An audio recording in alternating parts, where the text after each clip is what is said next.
Tu reviendras mendier dans un mois. Ma mère a ricané, sa voix déchirant la nuit comme du verre brisé. Mon père ne m'a même pas regardé. Il a juste claqué la porte si fort que le cadre a tremblé, me laissant dehors avec rien d'autre qu'un sac à dos déchiré dans le froid. 16 ans, une colère pieds nus brûlant plus fort que la honte sur mes joues. Je me souviens être resté là, les poings serrés comme si mes os pouvaient m'ancrer contre la tempête dans laquelle il m'avait jeté. La lumière du porche vacillait au-dessus de moi comme si elle se moquait de mes larmes. Et à ce moment-là, j'ai juré que je ne reviendrai jamais. Salut à tous, je m'appelle Chloé Martin et j'avais 16 ans quand mes parents ont décidé que leur fille était jetable. Depuis cette nuit, j'ai porté une question qui ne m'a jamais quittée. Comment une mère peut-elle transformer son enfant en exilé et appeler cela de l'amour? L'air était vif cette nuit-là. Mes respirations sortaient en petits nuages tremblants, et le poids du silence était plus lourd que le sac sur mon épaule. Je regardais la porte verrouillée, leur réponse finale. Mon propre sang avait choisi la fierté plutôt que moi.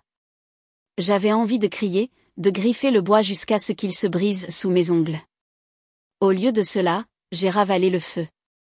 Le monde extérieur était vaste, sombre et cruel, mais il était à moi maintenant. Je suis parti de ce porche et dans l'ombre. Chaque pas faisant écho à un vœu. Je me relèverai. Je construirai une vie si loin de vos chaînes que lorsque vous me reverrez, il sera trop tard. Cette nuit-là, je n'ai pas seulement été jeté dehors. Je suis né de nouveau en exil. La colère est devenue mon armure. La trahison est devenue ma boussole. Et bien que je sois tombé dans un monde qui ne se souciait pas si je mourrais de faim ou de froid, quelque chose en moi s'est endurci, quelque chose d'irrépressible. Je n'ai pas regardé en arrière cette porte. Pas une seule fois. Mais 10 ans plus tard, cette même porte aurait tout aussi bien pu frapper à la mienne car mon téléphone s'est allumé, tremblant d'appels manqués.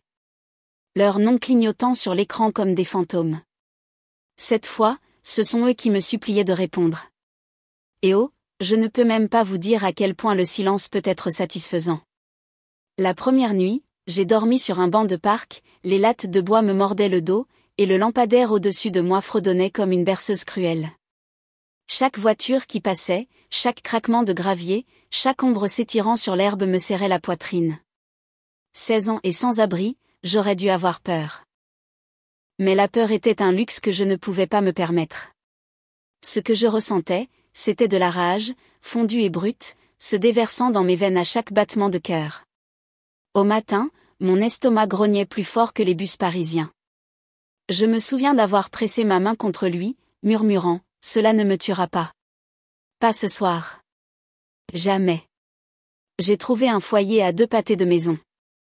La dame à l'accueil m'a regardé de haut en bas, ses yeux s'arrêtant sur mes baskets craquées, les traces de saleté sur mon jean.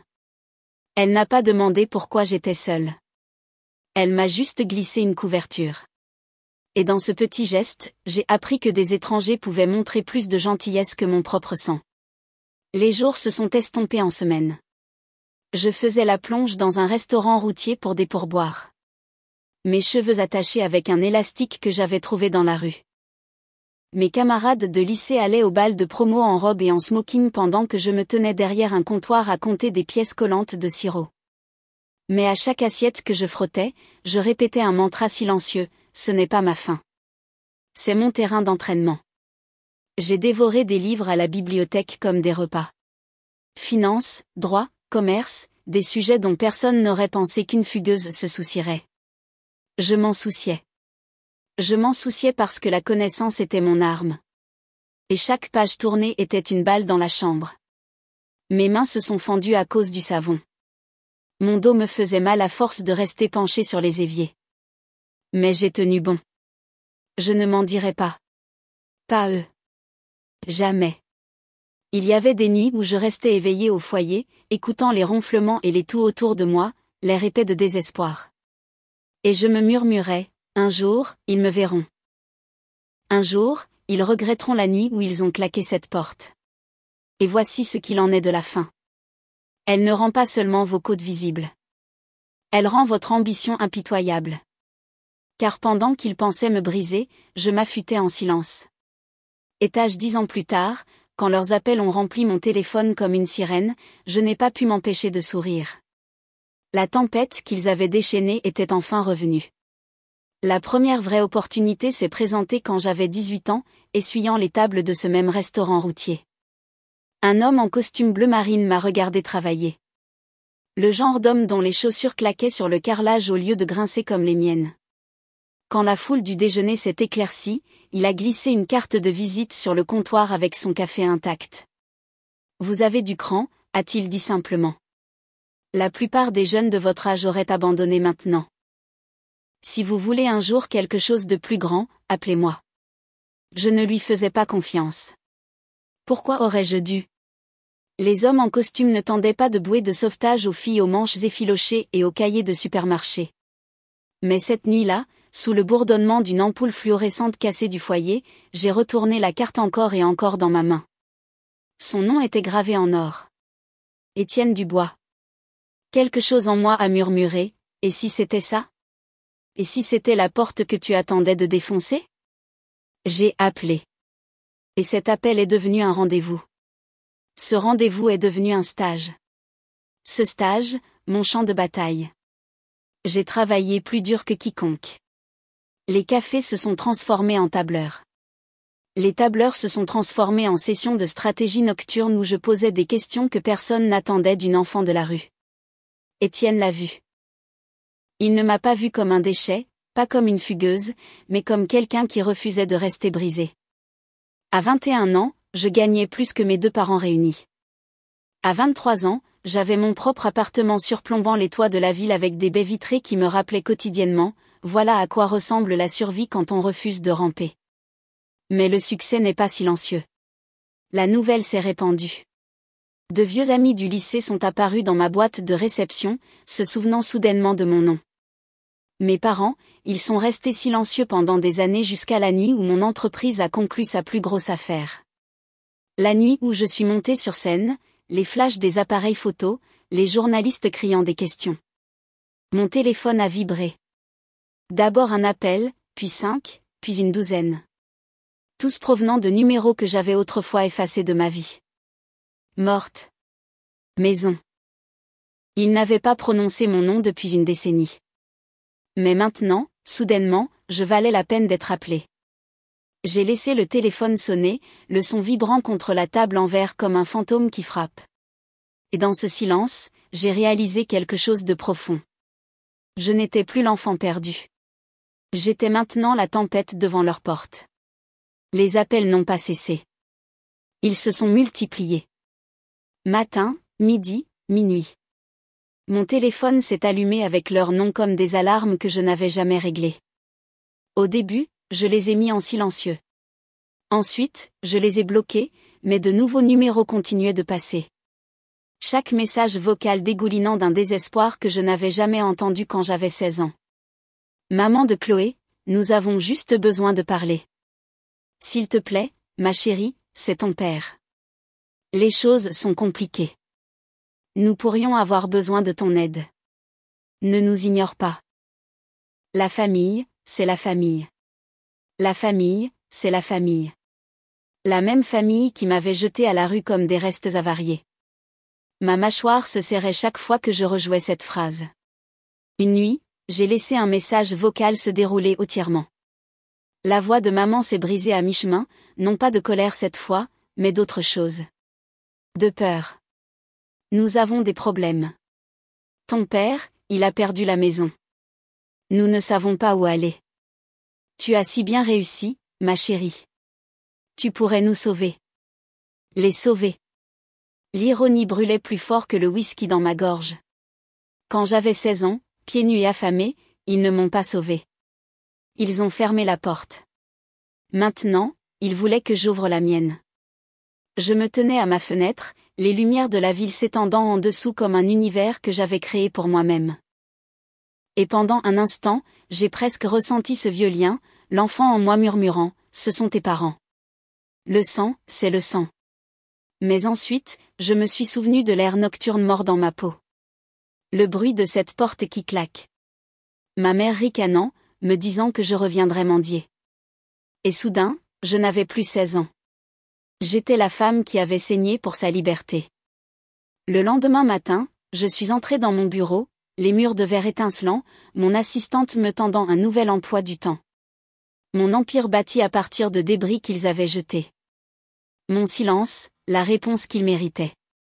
Mais le silence ne fait qu'alimenter le désespoir. Et quand les gens qui prospèrent sur le contrôle le perdent, ils n'arrêtent pas d'appeler. Ils se montrent. Et c'est exactement ce qui s'est passé ensuite. Je n'oublierai jamais ce matin-là. Mon assistante a sonné dans mon bureau, sa voix basse, mal à l'aise. « Chloé, il y a 2 personnes ici. Ils disent qu'ils sont tes parents. » Pendant une seconde, ma poitrine s'est effondrée.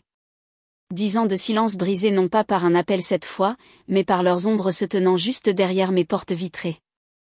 Je me suis retournée lentement, mes talons claquant sur le marbre poli, et ils étaient là, plus âgés, plus petits. Les épaules autrefois larges de mon père étaient courbées, sa cravate lâche comme si elle avait renoncé à se battre. Les yeux de ma mère balayaient nerveusement le bureau, son sourire narquois introuvable. Au lieu de cela, elle serrait son sac à main comme une bouée de sauvetage. « Chloé » a-t-elle murmuré comme si mon nom pouvait encore lui appartenir. J'ai laissé le silence s'étirer jusqu'à ce que cela fasse mal. Mon personnel a fait semblant de ne pas regarder, mais leur reflet dans le verre a tout capté. 2 personnes brisées mendiant aux portes de la fille qu'ils avaient jetée. Finalement, je me suis rapprochée, ma voix calme. Trop calme. Vous êtes dans mon bureau. Il y a 10 ans, vous m'avez jeté du vôtre. Qu'est-ce qui a changé ? Mon père s'est raclé la gorge, mais l'autorité qu'il avait autrefois exercée s'était évaporée. Nous avons perdu la maison, la banque. Il a fait une pause, avalant. Nous pensions que peut-être tu pourrais nous aider juste le temps que nous nous remettions sur pied. Se remettre sur pied. Les mêmes pieds qui m'avaient jeté sur un trottoir sans nulle part où aller. Mes lèvres se sont courbées en un sourire à peine perceptible, aigu, contrôlé, j'ai fait signe à mon assistante. Appelez la sécurité, ai-je dit d'une voix égale. Le visage de ma mère a pâli, sa main tendue comme si j'avais encore 16 ans et que j'étais désespérée pour son contact. Attends, a-t-elle lâché. Nous sommes de la famille, du sang. Nous avons fait des erreurs, mais on ne tourne pas le dos au sang. Ces mots ont plané dans l'air comme du poison. Et je me suis souvenu de chaque nuit où j'avais pleuré seule. De chaque quart de travail où j'avais travaillé jusqu'à ce que mes doigts aient des ampoules. De chaque instant où je m'étais murmuré que je me relèverais sans eux. Maintenant, ils étaient là à mendier non pas pour moi, mais pour ce que j'avais bâti. Et pour la première fois de ma vie, j'ai réalisé quelque chose. Le sang n'est pas plus épais que la trahison. La sécurité n'a même pas eu besoin de les toucher. Le regard dans mes yeux suffisait. Mes parents ont trébuché en arrière comme si les murs du bureau eux-mêmes avaient des dents. Mais ils ne sont pas partis. Ils sont restés dans le hall pendant des heures, des ombres pressées contre le verre, espérant que je changerais d'avis. Cette nuit-là, quand je suis finalement sortie, ils attendaient près de ma voiture. La voix de mon père s'est brisée la première. « Chloé, s'il te plaît. Nous avons tout perdu. La maison, les voitures, même les bijoux de ta mère. Nous nous noyons. » Les mains de ma mère tremblaient alors qu'elle allumait une cigarette, ses yeux creux. La même femme qui se moquait autrefois de ma faiblesse portait maintenant la sienne comme une seconde peau. Elle a expiré la fumée et a murmuré, « Nous n'avons nulle part où aller. Tu ne comprends pas ce que c'est que d'être abandonné. » Ce mot, abandonné, m'a fait éclater de rire. Le son m'a même surprise. « Ah bon ?» ai-je demandé. « Vous avez inventé l'abandon. Vous l'avez gravé sur ma peau quand vous avez claqué cette porte. » Leur désespoir s'est déversé comme un barrage brisé. Carte de crédit saturée, avis de saisie signifié, amis disparaissant dès que l'argent s'est tari. Mon père, autrefois un homme de fer, a avoué supplier d'anciens collègues pour des emplois qu'il ne pouvait pas obtenir. Ma mère, sa fierté disparue, a admis qu'elle n'avait pas mangé depuis des jours. « Tu es tout ce qu'il nous reste », a-t-elle murmuré, la voix tremblante. « S'il te plaît, Chloé, juste un petit coup de main. Tu as si bien réussi.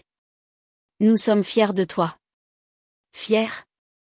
Ce mot a tranché plus que n'importe quelle insulte. Fier de quoi ? L'empire que j'ai bâti pendant qu'ils m'effaçaient. La force que j'ai forgée dans les décombres de leur cruauté. Je les ai regardés, deux fantômes des tyrans qui m'avaient exilé et n'ai rien ressenti. Ni haine, ni amour, juste une clarté froide. Vous m'avez appris que la maison n'est pas l'endroit où l'on est, ai-je dit calmement. C'est ce que l'on construit de ses propres mains.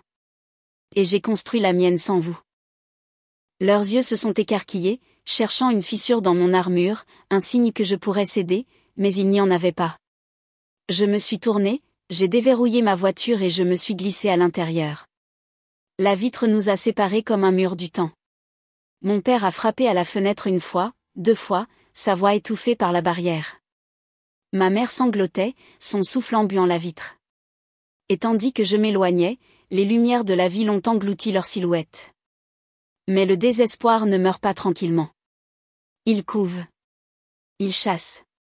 Et en quelques jours, ils ont franchi une limite que je n'aurais jamais cru qu'ils franchiraient. Ils ne se sont pas contentés de disparaître après cette nuit-là. Le désespoir a une façon de ronger les gens de l'intérieur. Et mes parents n'allaient pas me laisser partir sans essayer de me prendre quelque chose. 2 jours plus tard, je suis entrée dans mon bureau sous des murmures. Les regards se sont tournés vers moi, puis se sont détournés. Sur mon bureau se trouvait un journal plié, le titre entouré de rouge. Des parents locaux affirment que leur fille les a abandonnés dans la pauvreté alors qu'elle vit dans le luxe. Mon estomac s'est glacé. Ils avaient vendu leur histoire. L'article me dépeignait comme insensible, égoïste, ingrate, un succès de sang-froid qui laissait ses pauvres parents mourir de faim. Les citations de mon père dégoulinaient de faux regrets. Les larmes de ma mère capturées par la caméra ressemblaient à du théâtre. Internet s'est enflammé. Les sections de commentaires se sont remplies d'étrangers me traitant de monstres, de serpents, de filles sans âme. Pendant un instant, cela a presque fonctionné. Cette jeune fille de 16 ans en moi, celle qu'ils avaient jetée à la rue, a murmuré, peut-être qu'ils ont raison. Peut-être que tu leur dois quelque chose. Mais ensuite, je me suis souvenu de la vérité. Une vérité qui n'avait pas d'encre dans ce journal. Une vérité gravée dans mes os. J'ai convoqué une conférence de presse. Mon équipe de relations publiques m'a supplié de rester silencieuse, mais le silence avait été ma prison une fois, et je n'avais plus 16 ans. Quand les caméras ont flashé, je me suis tenue droite dans un costume noir, la voix calme, stable. Mes parents m'ont abandonnée quand j'avais 16 ans. J'ai dormi dans des foyers. J'ai eu faim. J'ai tout construit à partir de rien. Seules, et les mêmes personnes qui m'ont laissé mourir sont maintenant revenues en rampant. Non pas par amour, non pas pour la réconciliation, mais pour l'argent. Des halètements ont parcouru la foule. Je n'ai pas hésité. Je leur ai parlé de la porte claquée, du sourire narquois, des mots, tu reviendras mendier dans un mois. Et puis j'ai regardé droit dans les caméras, ma voix coupante comme une lame. Eh bien, voici la vérité. Je n'ai jamais mendié, et je ne le ferai jamais. Ni de personne. Le silence dans cette pièce était plus assourdissant que des applaudissements. Les journalistes se sont penchés en avant, les yeux écarquillés, les stylos figés en plein milieu d'une phrase. Le soir venu, le récit avait basculé. La sympathie affluait. Des inconnus envoyaient des lettres de soutien. Des messages de personnes qui avaient été abandonnées, trahies par leur propre sang. Mes parents avaient essayé de me peindre comme la méchante. Mais ils m'avaient offert la scène parfaite pour les exposer. Et juste comme ça, leur réputation, autrefois polie, intouchable, se sont effondrées en poussière. Les amis leur ont tourné le dos. Les créanciers ont tourné comme des vautours. Ils ne me perdaient pas seulement. Ils perdaient tout. Et pourtant, leur histoire n'était pas terminée. Pas avant que je ne lui donne la fin qu'ils avaient méritée. Ils ont arrêté d'appeler après la conférence de presse. Non pas parce qu'ils avaient trouvé la paix, mais parce que la honte avait enfin fait ce que je n'avais jamais pu, les réduire au silence. Pendant des semaines, je n'ai rien entendu. Leurs voix ont disparu de mon téléphone. Leurs visages ont disparu des halls d'entrée. Leur poison s'est drainé de mes journées. Jusqu'à un soir, une enveloppe glissait sous ma porte. Pas d'adresse de retour. À l'intérieur, une seule lettre. Écriture tremblante, l'encre tachée de ce qui aurait pu être des larmes. Nous avons tout perdu. Nous ne pouvons pas payer le loyer. Personne ne répond plus à nos appels. Nous ne savons pas où aller. S'il te plaît, s'il te reste un peu de cœur, rachète la maison pour nous. L'ironie était presque trop cruelle. La même maison où mon enfance avait pris fin, les mêmes murs qui résonnaient d'une porte claquée et du sourire narquois de ma mère, maintenant réduits à un appel au secours. J'ai plié la lettre une fois, puis 2 fois, et l'ai mise de côté. Mes mains ne tremblaient pas. Ma poitrine ne me faisait pas mal. La jeune fille qui suppliait autrefois leur amour ne vivait plus en moi. À sa place se tenait une femme qui avait survécu sans eux, qui avait prospéré grâce au feu qu'ils avaient allumé. Et je connaissais ma réponse. Je n'ai pas racheté leur maison. Je n'ai pas appelé. Je n'ai pas renvoyé la lettre. Au lieu de cela, j'ai signé le bail d'une maison bien à moi. Ensoleillée, chaleureuse, remplie des rires d'amis qui étaient devenus ma famille de choix. Des gens qui se présentaient non pas à cause du sang, mais à cause de l'amour. Pendant ce temps, mes parents sont tombés dans les murmures. Une petite location en périphérie de la ville. Les voisins les évitaient. Les anciens amis détournaient le regard. Leur nom, autrefois lourd de fierté, ne portait plus que la pitié. Je n'ai jamais exulté. Je n'en ai jamais eu besoin. Mon silence était plus fort que la vengeance. Ma paix plus tranchante que n'importe quelle lame. Et parfois, tard la nuit, je repensais à cette porte claquée, à ce sourire narquois, à ces mots, « Tu reviendras mendier dans un mois ». Ils avaient tort. Je n'ai jamais mendié. Je ne suis jamais revenu. Au lieu de cela, ce sont eux qui sont restés à mendier. Et c'est moi qui ai finalement marché.